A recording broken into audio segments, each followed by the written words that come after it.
Hello, welcome again to my YouTube channel. Right, so today what we're going to talk about is, funnily enough, YouTube. Now, you have so much on your plate. You're optimizing your website, you're writing your blogs, you're optimizing them, everything's going really well. Why on earth do you need to spend even more time optimizing something else? Well, let me just, try and persuade you. First of all, you need a YouTube channel. It's the second biggest search engine in the world. You really should be on YouTube, not just watching videos.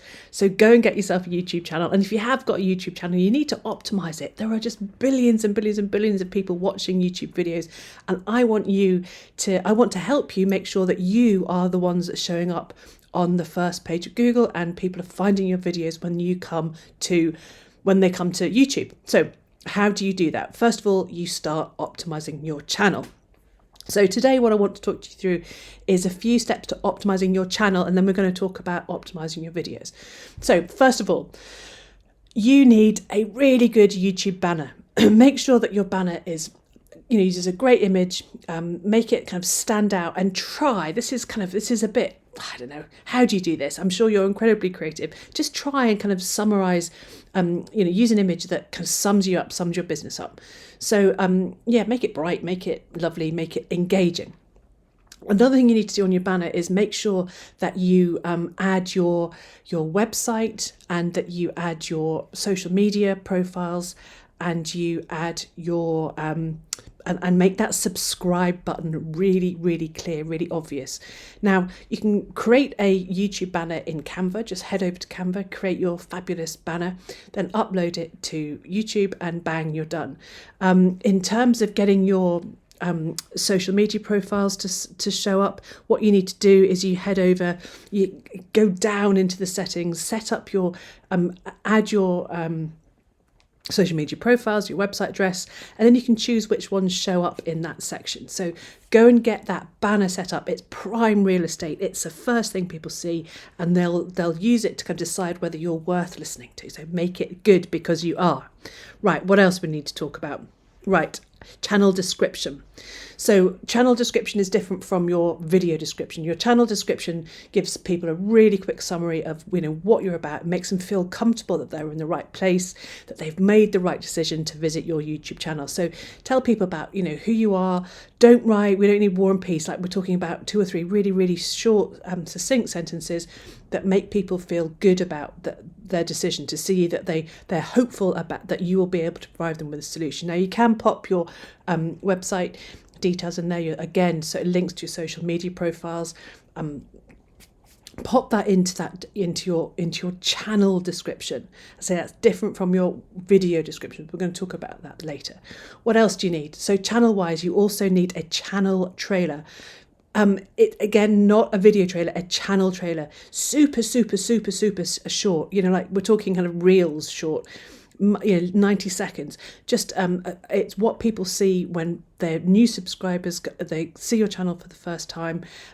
So just go and make sure that you've got yourself a really lovely little channel trailer. What I've done is I'm going to put the link to the blog in this video description, so that you can go and get hold of all the links that I'm going to talk about through through our chat today. If you go and click go to the blog, click on the link, and you'll be able to see a little video that shows you how to set up that channel trailer. Super, super simple. Okay, so what else do you need to do? You then need to start optimizing your video. So you've optimized your channel, you've got everything beautifully set up, you're perfect, you are off to the races. We need then to kind of jump into to optimizing your videos. So every video you need to give it a really, really good title. So just like a blog title, just think of it in exactly the same process. Make sure that your keyword is in your video title. Make sure that you have saved your video file with your keyword. and just make it compelling. You can always use my favorite co-schedule headline analyzer if you want to, just to make sure that your headline's compelling. Make sure you've put it your video title's compelling. Again, make sure that you've got that keyword in your video title and ping it in there. Then you need to move on to your video description. Do not copy and paste your blog or whatever it is, or the transcript of your video into this video description. Don't do it. Think about it. The video description is there to engage people, to tell them that they're in the right place and they're going to get an answer to their question. They do not want to have to work through an entire blog to see if they're in the right place. They'll find someone else. So you need a really nice, really super simple summary.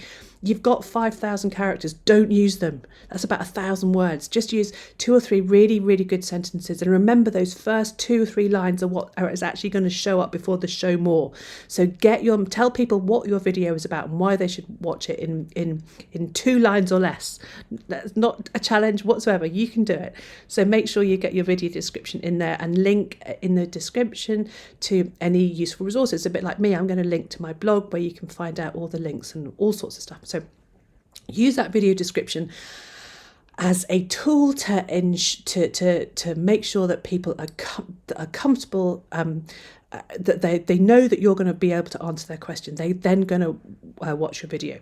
So what else do you need to do? Right, you've got your description, all the rest of it. What you can do and should do, certainly for SEO purposes, is to enable the CC or the subtitles section. Again, you scroll down, it's on the left hand side, subtitles, enable them.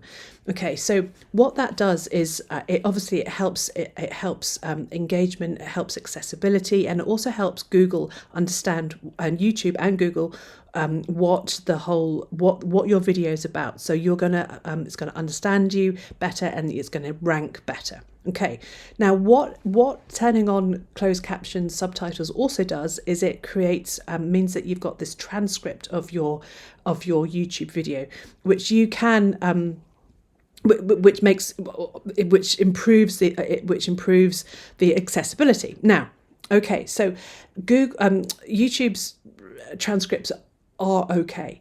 Transcripts feed the subtitles, so they're okay. What you can do is you can go and edit your transcript to make it sound better, to get rid of the ums, which I am terrible about. But get rid of the ums. Edit it yourself if you want to. Then it will improve your closed captions. If the thought of editing your transcript in YouTube just makes your heart sink, don't worry. There's some amazing outfits that will do this for you for a small fee. You can get them to. There's like an AI version, which is a bit of a better version than YouTube's built-in stuff, or you can get a real live human being to edit the transcript and give it a big upgrade. One really good thing about getting someone to edit your transcript to make it sound more human is that you can then take that transcript and you can copy it into a Google Doc, and you've basically got a blog post. Now, I always do it the other way around. I'm a writer, so I love the writing process. So I write my blog and then I base these YouTube videos on my blog.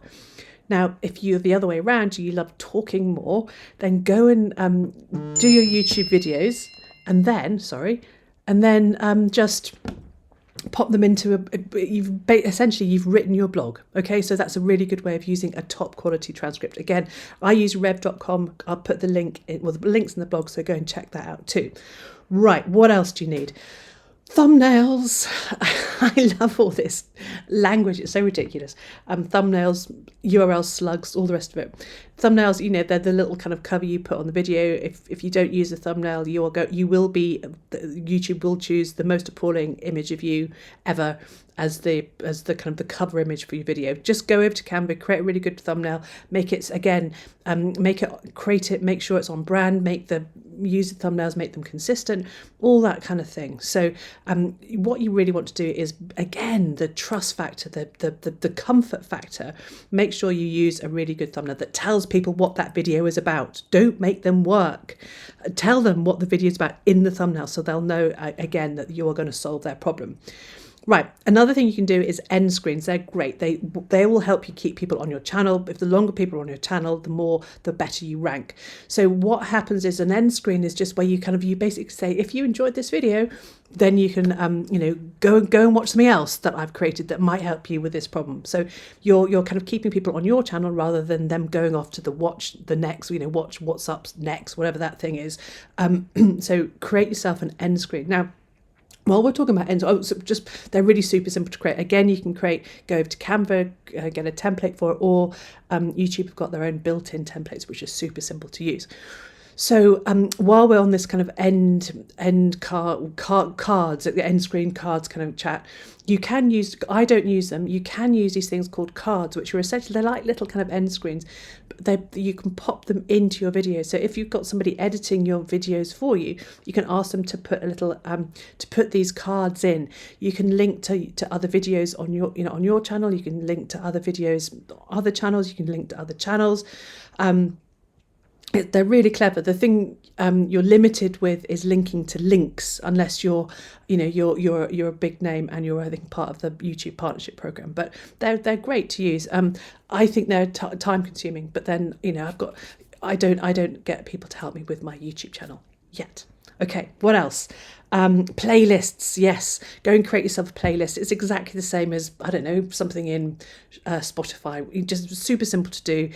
Again, just think about the value you're giving to the person on the channel. If they want to find out everything that you can about YouTube SEO, create a YouTube SEO channel playlist.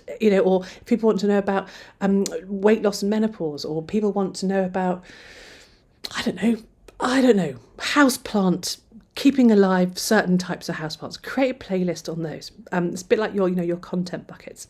So there you go, playlists. Okay. So we've got our fabulous our channel optimized, our videos optimized. We're on fire. What you need to do are a couple more things to make sure your YouTube channel is fully optimized. First, you have to tell people to subscribe. Guys, subscriber numbers are really, really important in the YouTube algorithm. So ask people to subscribe. Just say, if you want to learn more about optimizing your YouTube channel, or painting furniture, or growing amaryllis, or I don't know, what do you do? Subscribe to my channel so you never miss a new video for me. Just say, come on, subscribe, press the button up there. I'd love to help you. So there you go. Ask people to subscribe. Really super simple. Do it. Now, other thing you need to do is show up consistently, build a plan. YouTube love consistency, Google love consistency, people love consistency. They love knowing that you are going to deliver a new YouTube video every week or twice a month or whatever. Just create a plan and stick to it. It doesn't take long to record your videos, so just do, and base it on your blogs, whatever. Make life easy, but show up regularly. Get people to start trusting you. What else do I need to tell you? Viewing stats. There we go. Look, you can't optimize your channel unless you know what's working and what's not. YouTube have brilliant built-in stats. If you want to get all fancy, you can go to TubeBuddy and you can get their, what's it called? I don't know, Videolytics or something like that. Again, I've links in the blog. So yeah, just go and check it out. But you have I do it at the end of every month. I look at how many views I've got. It tells me what subjects people are interested in. It tells me how long people are looking at my videos. It tells me basically when I need to shut up because you will start leaving, which I think is probably about now. So go and create a YouTube channel if you haven't got one. Then work through these lists, these 11 steps, and just go and optimize your channel. It's really, really super simple stuff, guys. It's really easy, and you will start showing up a lot more in YouTube itself and in Google in the search ranking. So go and get that done. If you've got any questions, drop me a comment and subscribe to my channel so you don't ever miss any videos from me again. I will see you next week. I promise.